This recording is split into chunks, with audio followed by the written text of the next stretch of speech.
Welcome back, ladies and gentlemen. It's your boy, Gaming Jag, and that lovely gentleman who is throwing his drink onto Jaguar fans is the lovely, crazy boy, David Tepper. Because we're a crazy boys. Sorry, they make us do that. Now you might be wondering, who's David Tepper? David Tepper, 20 billion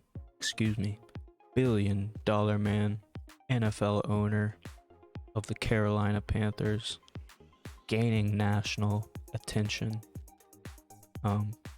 Just a little cherry on top of that 26-0 victory over the Carolina Panthers. Sitting pretty, baby. Jags own their destiny right now. Nothing more you could ask as a fan.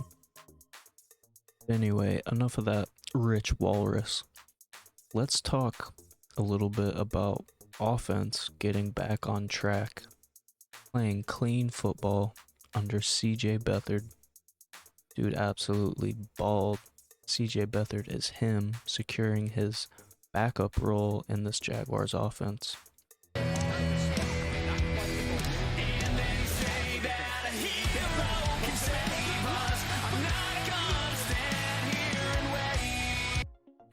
Nothing better than getting back to the run game, and it works, and we get to watch ETN run for a long touchdown again.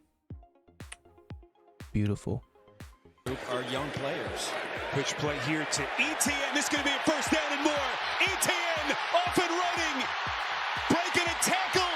ETN touchdown. No flags. 62 yards as ETN takes the rock to the house. Boy, was that neat. Before I get into a little bit of some of the significant things that happened in this game, CJ Beathard had 178 yards, 70.8% completion percentage, perfect game manager football, as I noted that he needed to do in my last video. The run game, Travis Etienne, 6.4 yards per, 16 attempts, 102 yards for 2 touchdowns. That's exactly what you want out of your starting running back. 16 attempts, 102 yards, 2 tutties. Baby, that's all you need. You don't have to overdo his carry amount to make up for the lack of the run game offensive line. Exactly what you want out of that. The last thing for the offense to note before I get into one of the more significant things that happened in this game, Cam Robinson made his return.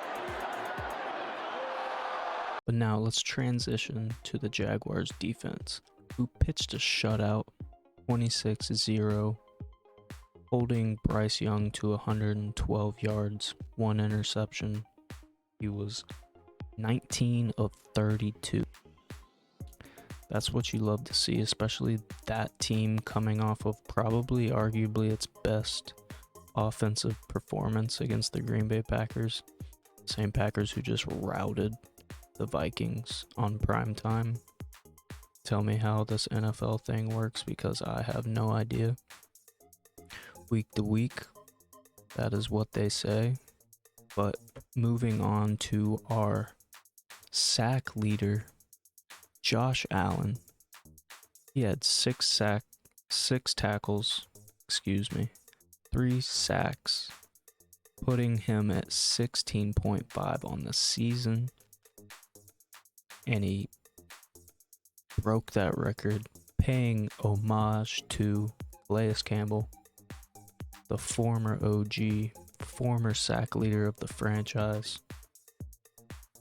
It was a beautiful thing. On New Year's Eve day, on 3rd and 3, Young goes down again, and it's Josh Allen Boy, they're starting to pin their ears back. 4th sack for this Jacksonville defense.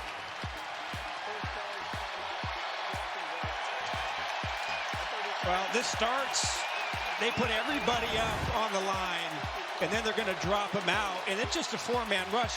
But look at the late reaction over there on that left side. Ekwonu just doesn't get out in time. And so because Jacksonville and Mike Caldwell put their linebackers at the line of scrimmage, it just makes Ekwonu hesitate, and by that time, Allen around the... Now Trayvon Walker, he had 6 tackles for 2 sacks. Those two absolute behemoths together have 25.5 sacks on the year.